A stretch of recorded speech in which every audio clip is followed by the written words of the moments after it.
Olá, meus irmãos, a paz do Senhor. Passando aqui para termos mais uma aula, término de apostila. Nós estamos no finalzinho dela. Será uma aula, eu creio que breve, mas porém rica em conteúdo. Nós paramos na página 233.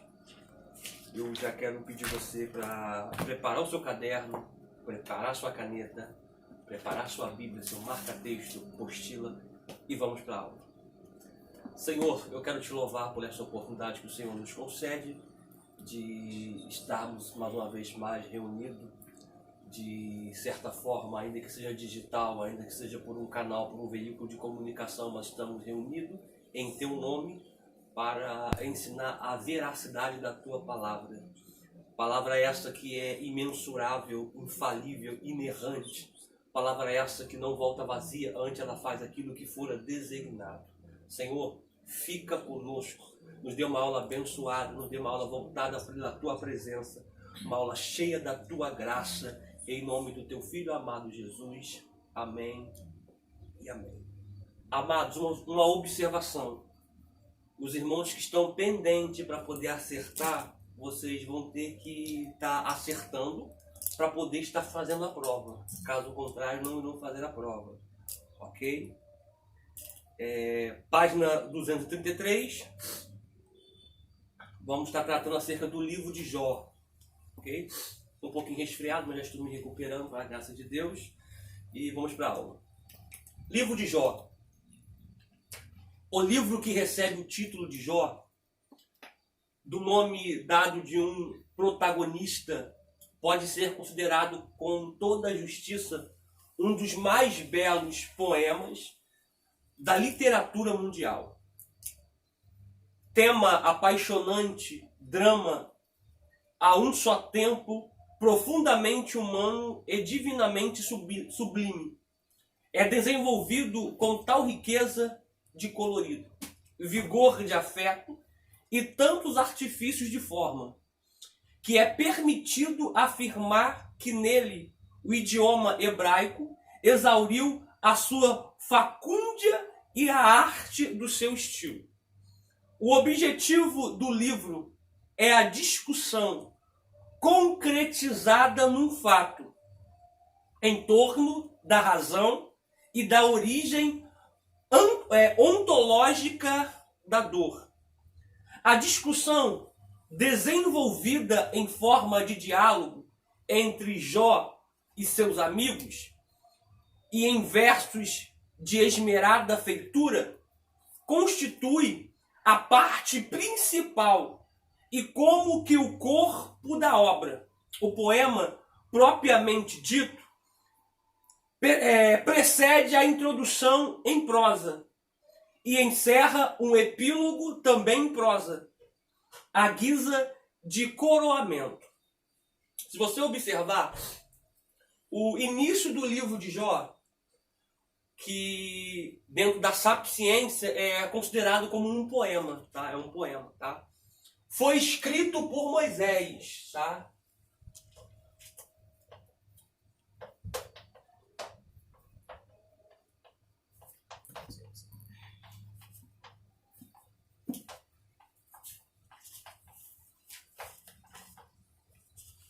Foi escrito por Moisés, ok? Este livro é um poema.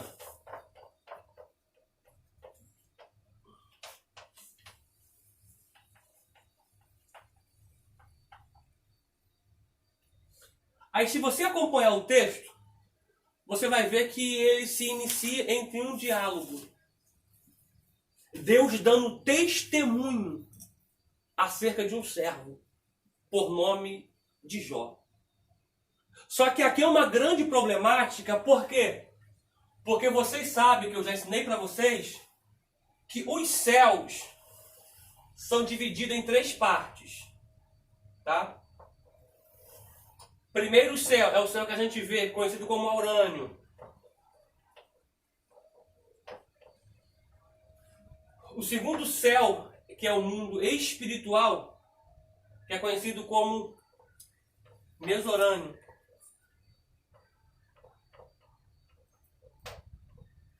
E o terceiro céu, que é o céu de Deus, morada do Altíssimo, conhecido como Eporâneo.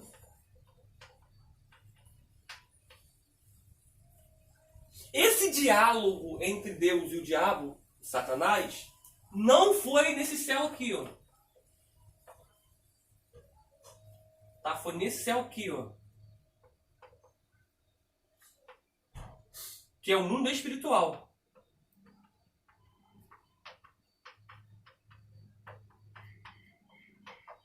Tá? Foi nesse céu aqui, ó. Tá? Nesse céu aqui. Tá bom? Nesse céu aqui. Tá? Quando no terreiro espírita a pessoa fala assim que o guia ainda não desceu. De certa forma, eles estão falando a verdade. Tá? Porque Paulo vai dizer em Éfeso que a nossa luta, em Efésios 6, a nossa luta não é contra a carne, nem contra o sangue, mas contra principado, potestades, hostes do mal, que atua na região celestial, nos ares. Ele faz questão de dizer que é nos ares, em cima, tá bom? Então essa história aí que o diabo vem de baixo, não, tá? Ele vai ser lançado no inferno ainda, tá? Depois do juízo final, ele será lançado no inferno, tá? Outra coisa importante a se dizer, que em Daniel 10, vai dizer que a bênção de Daniel, a resposta de Daniel, ela foi retida onde? Embaixo? Não, nos ares, no mundo espiritual, conhecido como Mesorânio, tá? Mesorânio, tá? Esse aurânio aqui, gente, é o céu dos pássaros, do avião, esse céu azul que a gente vê aqui, tá? Tá? Agora, o Mesorânio é o mundo espiritual e o Eporâneo é o céu da morada do Altíssimo.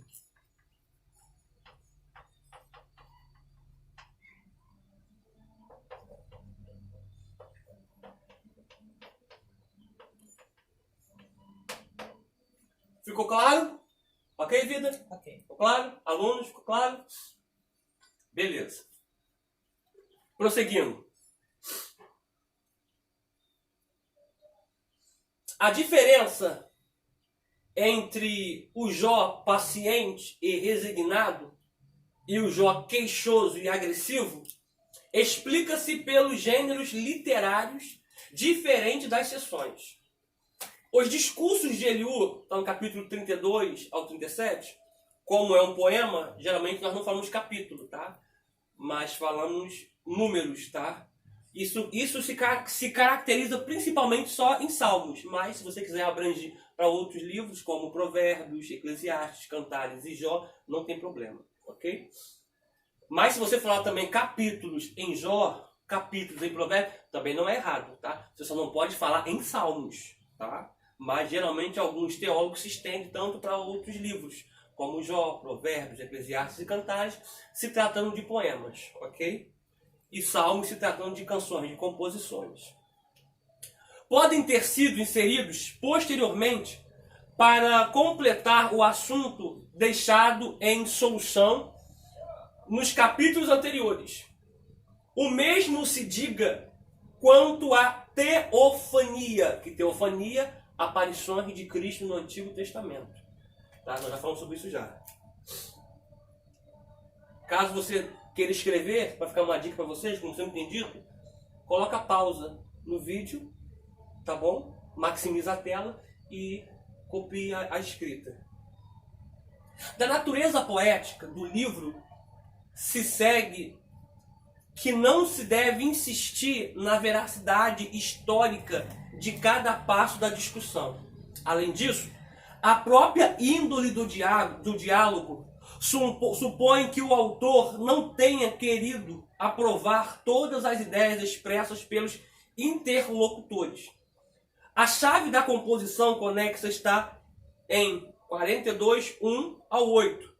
Jó, embora tendo um conceito elevado de Deus, pecou por presunção e violência. Aos seus amigos, pelo contrário, faltou o conceito adequado de Deus e de sua providência. O prólogo e o epílogo são ficções literárias. discute-se a historicidade da pessoa de Jó. A opinião mais plausível é a de que também seja um personagem fictício, pois o objetivo da obra não é contar a história de um sofredor, e sim oferecer uma solução e um consolo a todos os que sofrem. Se você observar todo o contexto do livro poético de Jó, você vai chegar à conclusiva que Jó se irritou, de fato, como ser humano, se irritou. Mas se você observar, os amigos dele tinham ele como um morto. Por quê? Tanto Eliú, primeiro, melhor dizendo, ele faz Bildade e Zofar. Eliú chegou depois. Ficaram 7 dias ao seu lado, como se tivesse em um processo de luto. Porque o estado de Jó era deplorável. Pasmem, senhores, o que eu vou dizer. A única parte que não teve bicho no corpo de Jó foi a gengiva. Nos demais, todo o seu corpo teve bicho. O seu cabelo caiu. Está na Bíblia, o seu cabelo caiu. Ele teve febre. Ele perdeu os dentes, perdeu as unhas. Os vermes perfuraram o seu corpo, fazendo várias cavidades no seu corpo, saindo de um lado para outro. Ou seja, ele ficou em um estado de putrefação, a ponto da sua esposa olhar para ele e dizer: o seu hálito é insuportável. Alguns historiadores vão dizer que quem passava cerca de 8 a 10 metros de Jó sentiu o odor, de tão degradante estava o seu estado. Mas com tudo isso, Jó não pecou contra Deus. E se você observar, você vai ver que o contexto do livro de Jó, livro poético, parece como nos dias odiernos. Por quê? Porque os seus supostos amigos, porque quem tem um amigo desse, uns amigos desses, não precisa de mais amigos não, começaram a falar que Jó estava em pecado. Porque pela situação que Jó estava, eles começaram a apontar dizendo que Jó estava em pecado. Conhece pessoas assim?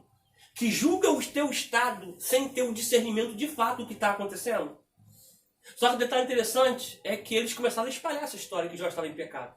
O que eu acho interessante é que Deus vai comprar a briga de Jó. E vai aparecer para os amigos de Jó e vai dizer: vai até meu servo Jó, porque vocês agiram com ele com injustiça. E vá até ele, e ele vai orar por vocês. Se ele pedir para que eu cure vocês, eu vou curar. Mas se ele pedir para eu não curar, eu vou matar vocês. Isso aqui é muito interessante, porque quando você toca em alguém, você está comprando briga com o próprio Deus. E Deus toma as dores dos seus filhos. Então, observe, cuidado em quem você tem tocado. E Jó, irmão, me revela uma grandeza muito grande. Por quê? Porque eles vão procurar Jó para orar por ele. E Jó ora por eles. Você oraria? Eu vou deixar essa interrogação para você responder para você mesmo. Vamos lá. Com efeito, a paciência de Jó tornou-se proverbial. Se hoje, à luz da doutrina evangélica, encontramos motivos de conforto bem mais eficazes do que os que Jó podia encontrar na luz imperfeita da razão e mesmo na antiga lei, tanto mais valem a sua heróica resignação e constância sob o peso de tamanhas desgraças. Livro de Salmos. Já o livro de Salmos, gente, são vários compositores, tá? São várias pessoas que compõem a biografia, a literatura de todo os Salmos, ok? Nas aulas passadas, quem está entrando agora sabe que eu já passei, então você vai ter acesso, tá bom? De todos. Quem escreveu tal salmo, os salmos anônimos, o salmo de Davi, o salmo de Asaf, o salmo de Coré, os salmos de Salomão, e assim o salmo de Moisés, e assim por diante. Etã, Asaf, e assim por diante. Através da história, os salmos têm servido de inspiração, tanto para a comunidade judaica como para a comunidade cristã. O povo de Israel expressou a sua fé entoando-os no templo de Jerusalém. E o judaísmo se tornou parte essencial do culto na sinagoga. A igreja os adotou tal como estavam e, ao recebê-los, os incorporou à fé cristã, dando-lhes um sentido cristocêntrico. Observe isso aqui. A ideia do Salmo, gente, nossa aqui, nós. A nossa ideia de Salmos aqui é uma leitura. Tá?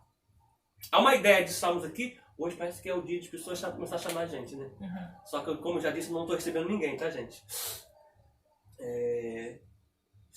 Porque a gente sabe onde a pessoa veio, de onde a pessoa passou, enfim. Mas vamos lá, desculpa aí. A ideia dos Salmos pra gente, que somos do Ocidente, a saber, Brasil, é que Salmos é uma leitura. A gente lê o Salmo na igreja. Dentro que, na verdade, o Salmo é uma composição. E a raiz dele, oriental, não é lido. O Salmo é cantado. Todo Salmo ele é cantado. Nenhum Salmo é lido. Tá? Então a gente tem essa conotação do que Salmo é lido, porque nós herdamos dos nossos pais na fé que não tiveram o pleno conhecimento que nós estamos tendo hoje, tá? Porque o grau acadêmico é progressista, evoluiu muito, entendeu? Mas sendo que o Salmos era para mim pegar o livro, abri-lo na igreja, pegar o número dele e cantá-lo. Porque é uma canção, é uma composição. Mas a nossa ideia errônea veio lá de trás dos nossos pais na fé, que nos ensinaram que Salmos é para ser lido. E, ao invés que no original, na raiz oriental, na raiz judaica, ele é para ser cantado. Outra grande ilusão, gente, é você pegar um culto de libertação, que na minha opinião isso é errado também, tá, gente? Tá? Deixa eu dizer uma verdade aqui. Deixa eu apagar isso aqui. Essa ideia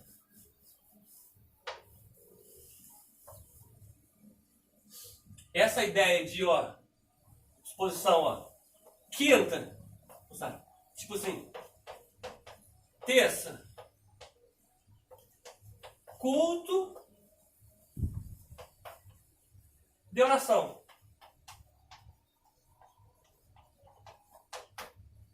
Quinta, culto, libertação.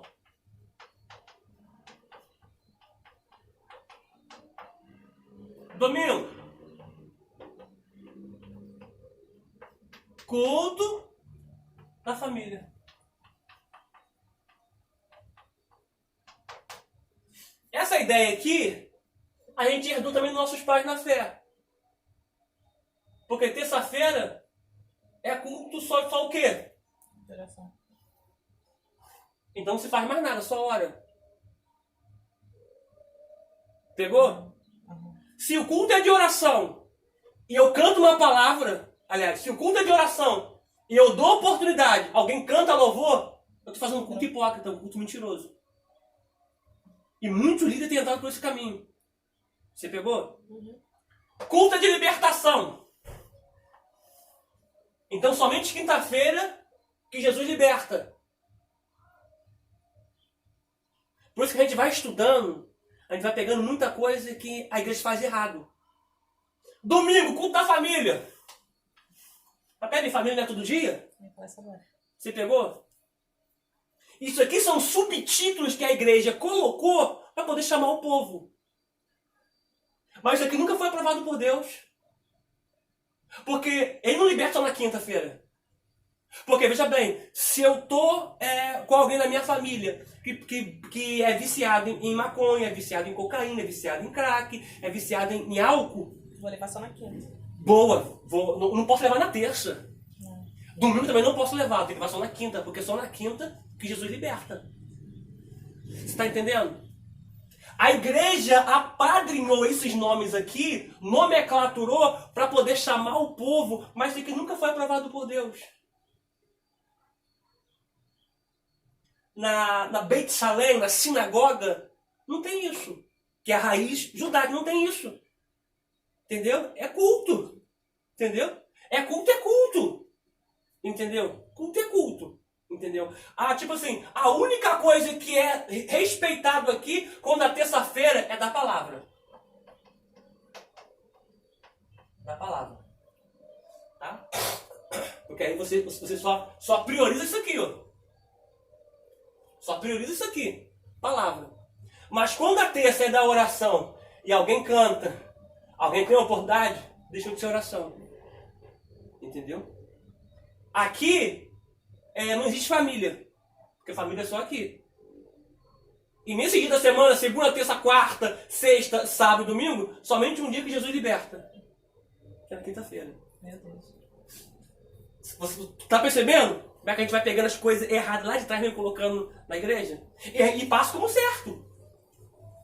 Entendeu? Aí agora, cadê que tira isso do seio da igreja agora?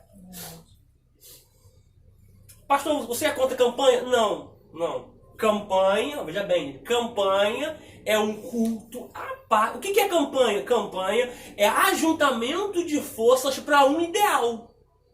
Aí sim, qual é o ideal? O ideal é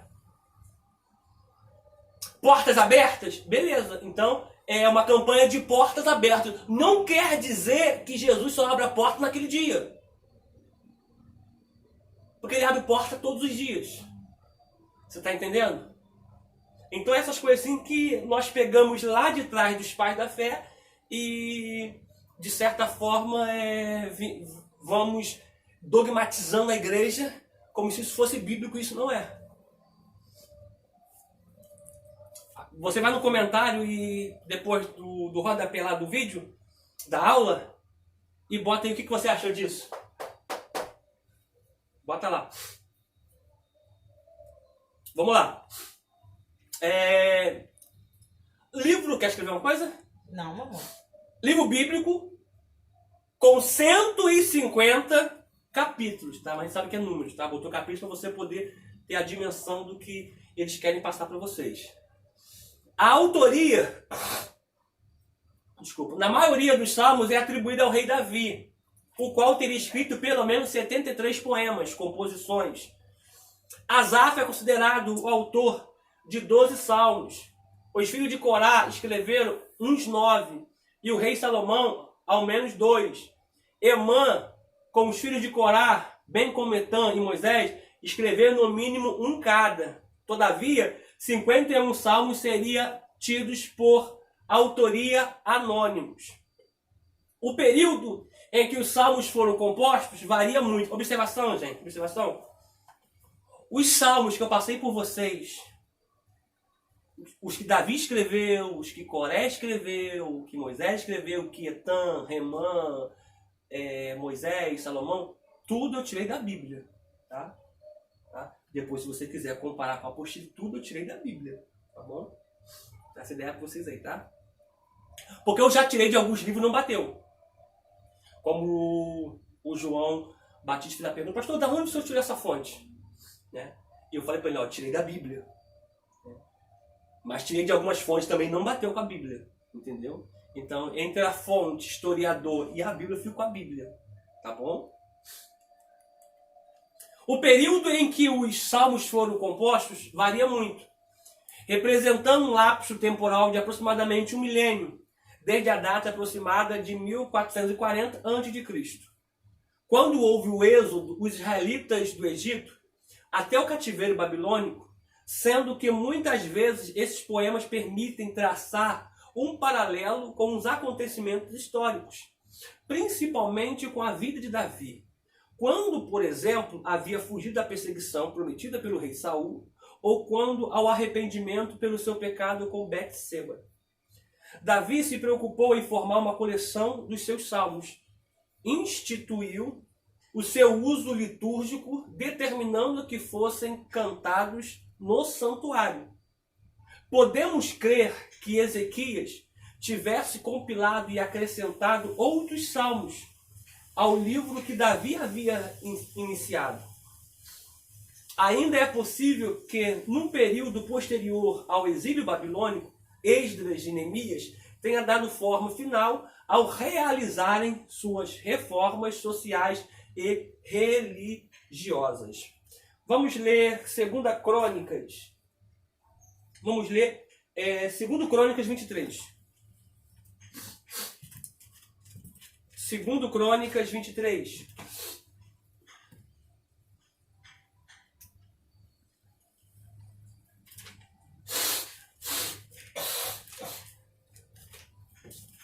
Segundo Crônicas 23, 18, diz assim: E Joiada ordenou os ofícios na casa do Senhor, debaixo das mãos dos sacerdotes, os levitas, a quem Davi designara na casa do Senhor para oferecer holocausto ao Senhor, como está escrito na lei de Moisés, com alegria e com canto, conforme a instituição de Davi.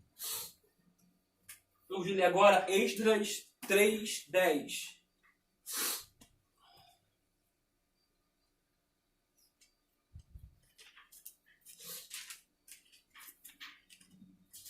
Esdras 3:10, capítulo 3, versículo 10, diz assim: Quando, pois, os edificadores lançarem os alicerces do templo do Senhor, então apresentaram-se os sacerdotes, já paramentados, e com trombetas, e os levitas, filhos de Asaf, com saltérios, para louvar ao Senhor, conforme a instituição de Davi, rei de Israel. Davi se preocupou em formar uma coleção dos seus salmos. Instituiu o seu uso, O livro de Salmos é dividido em 5 livros. As divisões do livro correspondem aos 5 livros da lei. Primeiro livro vai do capítulo do número 1, né? A gente fala capítulo assim, mas é o número 1 ao 41. Segundo livro, do 42 ao 72. Terceiro livro, do número 73 ao 89. Quarto livro, do número 90 ao 106. Quinto livro, do 107 ao 150. Formavam 5, formando o Pentateuco, tá? Depois, eles unificaram todas essas composições num livro só, formando 5 salmos, todas as composições nos salmos, tá? Porque os livros eram divididos nessa ordem aí que eu faço passei para vocês. Interessante, né? Uhum. Estes poemas líricos sagrados são escritos em poesias hebraicas sem rima, num estilo de beleza indescritível, né? Porque geralmente o nosso poema é com rima, né? Nosso poema geralmente ele é apregado a uma rima. Exemplo de um poema, vou falar para minha vida. Ela é a flor mais linda do meu jardim, inspirado no seu olhar, cresceu todo o meu jardim. Ó, entendeu? Aí vai na rima, entendeu? Eu fiquei com vergonha, eu vou continuar, tá bom? Ai, ai, vamos lá. Deixa eu ver onde eu parei aqui.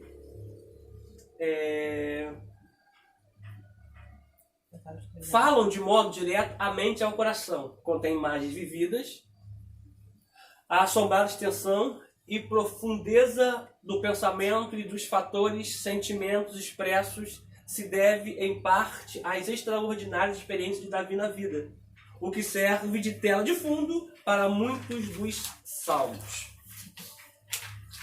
No princípio do cristianismo, o livro de Salmos foi adotado pela igreja como seu inário, observou? Como seu inário. E o seu livro de orações. Jesus se referiu a vários salmos. Eles foram citados pelos escritores do Novo Testamento e cantados pelos cristãos da igreja primitiva. Mas os salmos precisam ser interpretados e aplicados à luz do Novo Testamento. É na pessoa de Cristo que a revelação de Deus chega ao seu ponto máximo. Aquilo que no livro de Salmos no Antigo Testamento é incompleto e provisório, torna-se completo e final na revelação de Jesus Cristo. Outra coisa que eu queria dizer aqui que eu esqueci, gente, lendo aqui agora esse primeiro parágrafo que me lembrou, é que no culto de libertação,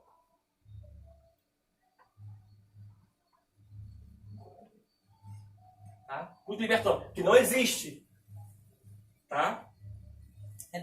Dogma. É dogma, é fábula humanista, é ideia humanista, é ideologia de líderes, entendeu? Culto de libertação. Porque no culto de libertação tem uma oração mais forte. Sexta-feira é uma oração forte. Terra. Aí quinta-feira é uma oração fraca. Quarta-feira é uma oraçãozinha fraca. Mas a sexta-feira é da oração forte. Tá de brincadeira, né? Mas vamos lá. Já vi pessoas ler Salmo 91 para expulsar demônio. Já viu também, vida? Se você já viu isso aqui, coloca no comentário embaixo ali no vídeo. Coloca no comentário. Tá bom? Coloca. Eu já vi pegar aquele que abriu o demônio rosnando no chão. Gente, que cena é essa? Aquele que habita nos esconderijos do Altíssimo, eu sou do Onipotente, descansará à direita do Senhor, ele é meu Deus. E o demônio dando gargalhada, rindo. O que Jesus disse? No Salmo 91 vocês expulsaram demônios? No Salmo 23 vocês vão expulsar demônios? Não, gente. Isso é ignorância, gente. Isso é falta de conhecimento bíblico. No meu nome expulsarão demônios. É por isso que hoje em dia muitos demônios entram na igreja, assistem o culto e saem. Isso aí. Ninguém vê, ninguém viu nada. Isso aí. Hoje em dia os nossos cultos são tão ralé, porque o demônio entra e sai e não acontece nada. Por quê? Porque falta uma vida de oração, uma vida de jejum, uma vida de consagração e uma vida voltada à palavra. Aí eu te falo, eu estava vendo um vídeo, foi ontem, o demônio manifestando na igreja, no vídeo, o cara filmou. Ele botou o demônio, né, na pessoa em pé, a pessoa estava em pé. E ele falou assim, gente, aqui na minha mão tem um arco. Olha eu pegando a flecha. Ele pegou a flecha. E quando eu acertar essa flecha no demônio, vai jogar ele longe. Ele esticou o arco e pá! E atirou. Aí supostamente a pessoa foi e jogou para trás. Aí eu pergunto, aonde está a Bíblia nisso aí, gente? Sem contar que expôs a pessoa, sem contar que isso ridiculariza o Evangelho. Por causa de uns bobão como esse, o Evangelho fica mal visto, mal quisto e mal desejado. Sabe? Tem coisa que você não precisa filmar não, gente. Sabe? Bom, você serve para vocês. Tem muitos lugares hoje e muitas igrejas hoje que dão nojo. Fala templo, alvenaria, líderes, tá bom? Porque a igreja somos nós. Tá? A igreja é só um lugar onde você se reúne para poder adorar a Deus, tá bom? Mas eu fico vendo cada coisa que eu fico enojado. Tá? É muita bobeira. É muita palhaçada. Muito. E com isso, as pessoas ficam ridicularizando o Evangelho. Por causa de um e de outro. Eu vi um amigo meu que ele fez uma cena que mim foi lastimável. Tô fazendo a minha boa ação de hoje. Se tu vê, é pra você mesmo. Não vou botar teu nome, tá? Porque uma coisa que eu tenho que falar, eu não faço curva não. Se tiver que falar, eu falo mesmo. Ele pegou uma quentinha, deu na mão do mendigo e ó, tirou foto. Ainda colocou assim, fazendo a minha boa ação de hoje. Aí quando eu pensei em responder, alguém foi lá e comentou: você está fazendo a sua boa ação de hoje? Não, você está fazendo mais do que a sua obrigação como crente. Obrigado, Senhor, não precisa falar, eu já uso outra pessoa. Então, é muita coisinha, gente. É muita coisinha que a gente vai vendo e vai, sabe, te saturando. Mas enfim. Vamos lá. Livro de Provérbios. O livro de Provérbios dá a conhecer a maneira de pensar dos antigos mestres israelitas sobre o que a pessoa sábia deve fazer em certas situações. Alguns provérbios são a respeito das relações de família, outros sobre o comportamento nos negócios.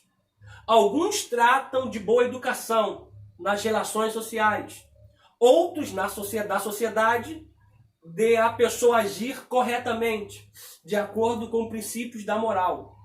Nos provérbios, são severamente condenadas a imoralidade sexual, a bebedice, a glutonaria, a preguiça e a ganância.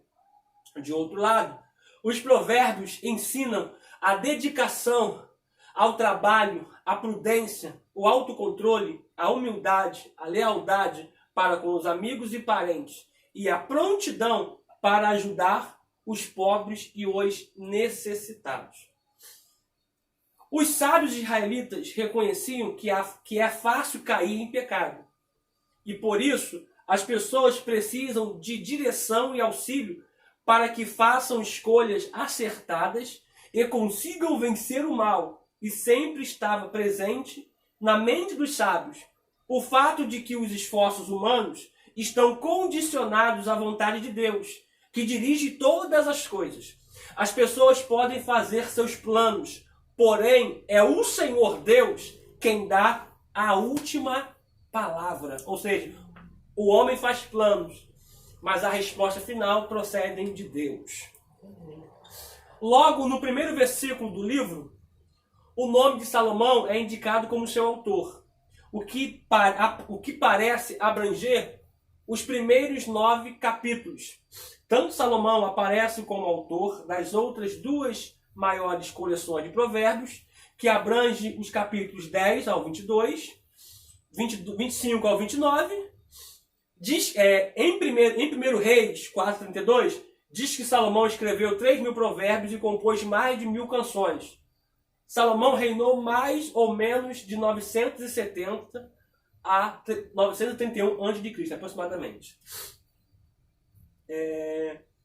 Outros 2 autores, ambos não israelitas, como eu já falei com vocês nas aulas passadas, também são mencionados como Agur, filho de Jaque, e mãe do rei Lemuel. Para mim são os 2 provérbios muito fortes.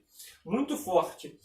É provável que o livro de provérbios, como o que temos hoje, tenha sido editado em fins do 6º século a.C. Quer ver um dos provérbios que eu acho mais sublime? 2. Provérbios 4. Olha só. Eu coloquei ele hoje na rede social, esse provérbios.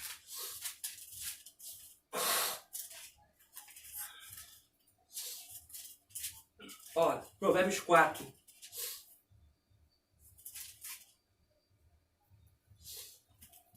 Ó, olha que pérola, Provérbios 4. Olha, diz assim, ó, 4:7, ó. A sabedoria é a coisa principal. Observe, a sabedoria é a coisa principal. Adquire a você, pois a sabedoria, sim, com tudo o que possui, adquire o conhecimento. Dizendo assim, ó, com tudo que você possui, adquire a sabedoria. Porque a sabedoria é a coisa principal. Olha o 8. Exalta-a, e ela te exaltará. Abraçando tu a ela, ela vai te honrar. Tu sabe o que esse texto está querendo dizer? Para a gente fazer esforço para ter sabedoria. Tá? Abra mão daquilo que você possui para ter ela. Eu não me envergonho de falar. Eu vendia latinha, vendia ferro velho para fazer o meu básico de teologia. Quando eu tinha 14 anos de idade. Tá? Paguei meu básico e o meu avançado no ferro velho. Tomava conta de jardim, mas o dinheiro que tomava conta de 2 jardins, com chave na mão, meu pai pegava o dinheiro para ele. Então, eu vendia muito latinha, muito ferro velho, muito papelão, para poder pagar meu curso. Tá com muita dificuldade. Porque nada na vida é fácil. E hoje eu tenho visto o que Deus tem feito na minha vida. Mas vamos lá. Prossigamos. O livro de Eclesiastes. Singular entre todos, o livro do Antigo Testamento é sobre diversos aspectos o presente. Seu título, Eclesiastes, é a tradução grega do nome hebraico, que no próprio texto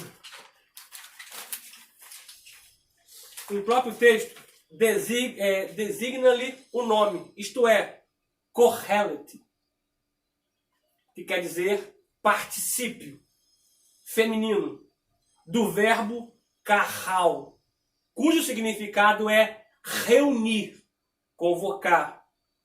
E porque em grego Eclesiastes significa também orador que fala na assembleia. Certo tempo, acreditou-se que esse livro fosse um discurso, um sermão, feito ao povo israelita em assembleia pública.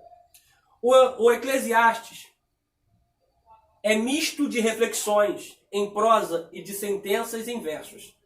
São 6 ordens de reflexões intercaladas por 5 grupos de sentenças, com um prólogo que precede o corpo da obra e um epílogo que o encerra, haja vista que quem escreveu Provérbios, Eclesiastes e Cantares foi Salomão. O argumento geral da reflexão é a vaidade das coisas humanas, a insensatez da excessiva solicitude pelos bens terrestres, marcadamente as riquezas e os prazeres, a moderação em todas as coisas, quer na busca do bem-estar e da própria virtude, quer na fruição das alegrias que Deus difundiu na vida presente. A linguagem e o estilo do Eclesiastes distingue-se entre todas as páginas do Antigo Testamento, pelos vocábulos e construções de uma era bastante tardia, e forma como que a tradição entre o hebraico da era clássica e do Talmud. Muito se discutiu sobre quem seja o autor.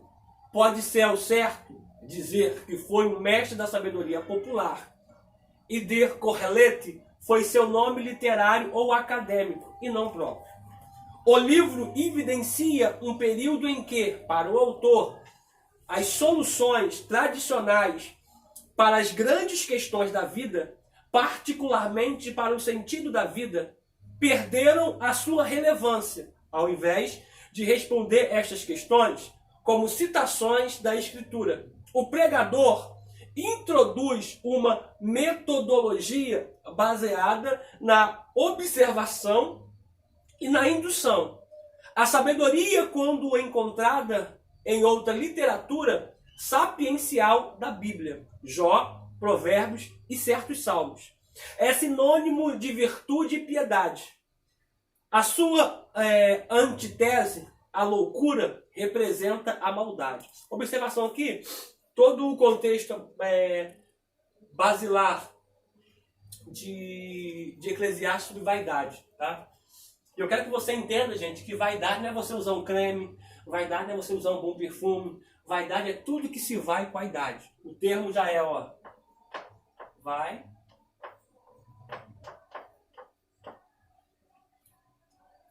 Faz-se uma alusão disso aqui, ó, vai com a idade. Aí você faz um paralelo em você novo e em você velho. Em você novo, você cuida do dente, coloca um aparelho, cuida da sua estética odontológica. Quando você ficar velho, você já não quer mais isso. Por quê? Porque sabe que você vai perder os dentes e vai usar uma dentadura, ou então um implante.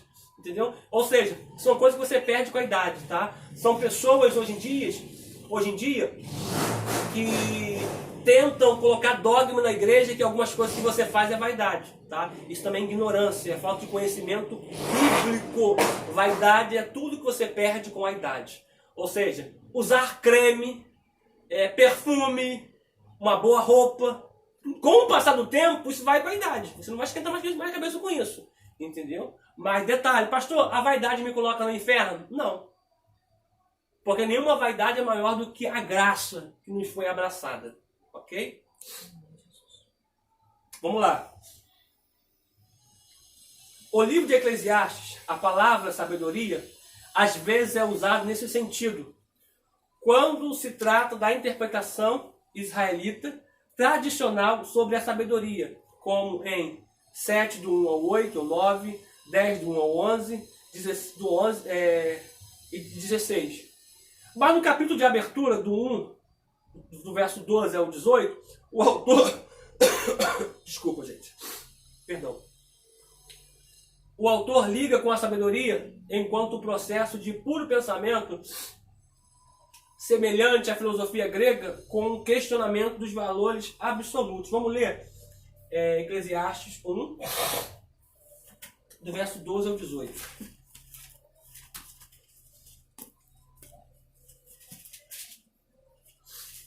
Eclesiastes 1, do verso 12 ao 18. Diz assim, ó. Eu, o pregador, fui rei sobre Israel, em Jerusalém, e apliquei o meu coração a esquadrinhar e a informar-me com sabedoria de tudo quanto sucede debaixo do céu.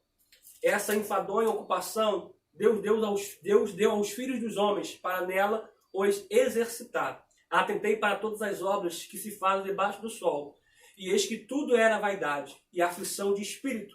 Aquilo que é torto não se pode endireitar. Aquilo que falta não se pode ser calculado.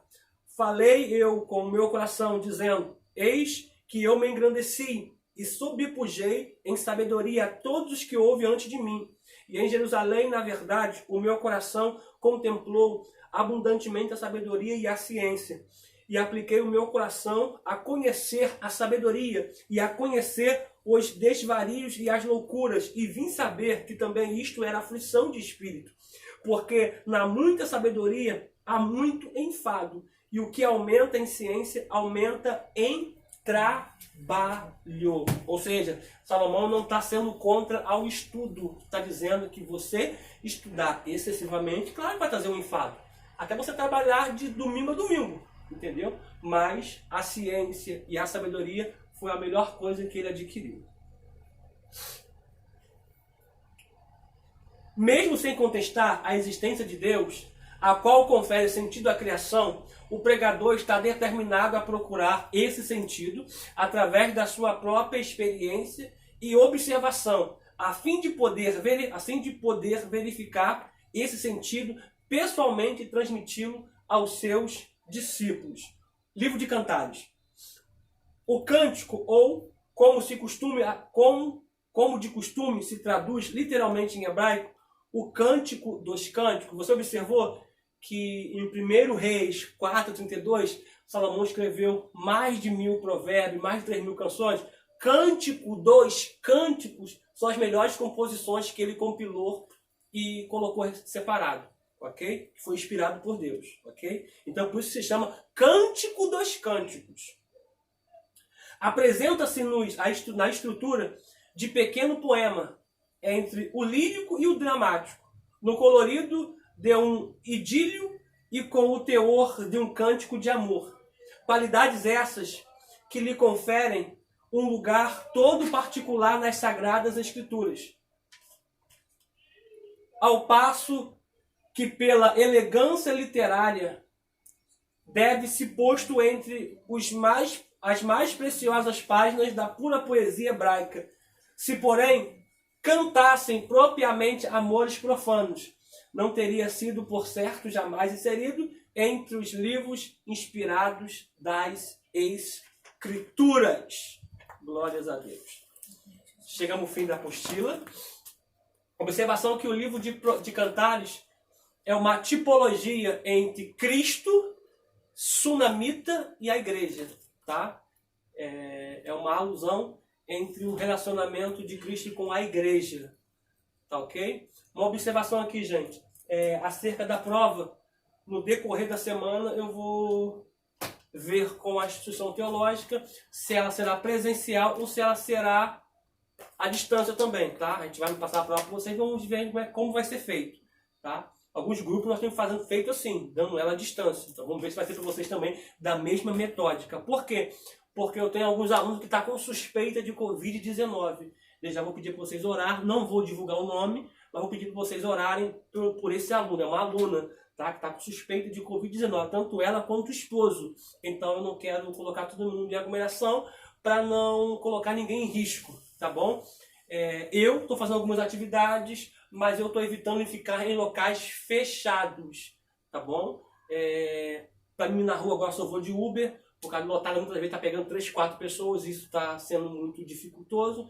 Eu não quero colocar minha família em risco no tocante a isso. A gente sabe que a pandemia existe, a gente sabe que muitas coisas são verdade no noticiário, no sistema midiático, ou nós sabemos também que é pura ficção, mas a prevenção sempre é o melhor caminho, ok? Desde já que Deus abençoe a todos, vamos ficando por aqui, pedir vocês para estudarem, tá bom? Que no decorrer da semana a gente vai falando sobre a prova, ok? Os alunos que estão pendentes têm que acertar e destrancar a matrícula para poder estar fazendo a prova, caso contrário não farão a prova, ok? Eu me despeço aqui, deixo a paz com vocês todos e que Deus vos abençoe em nome de Jesus. Pai, eu te louvo por essa oportunidade, te agradeço por cada aluno, por essa apostila, por esta matéria que foi sublime, Senhor. Que a próxima matéria seja tão forte quanto essa e que traga conhecimento, que traga luz ao nosso interior, a fim de nós só não aprender, mas praticar, em nome de Jesus. Uma observação aqui, irmãos. Estou recebendo alguns questionamentos de alguns alunos que têm estudado com a gente, têm aprendido, mas não têm praticado. Tá? O nosso dever é ensinar. Tá? A parte de praticar é com o aluno, tá bom? O professor não responde nada que o aluno fizer na vida particular e pessoal. Isso é de caráter próprio, ok? Deus abençoe a todos e fiquem com Deus.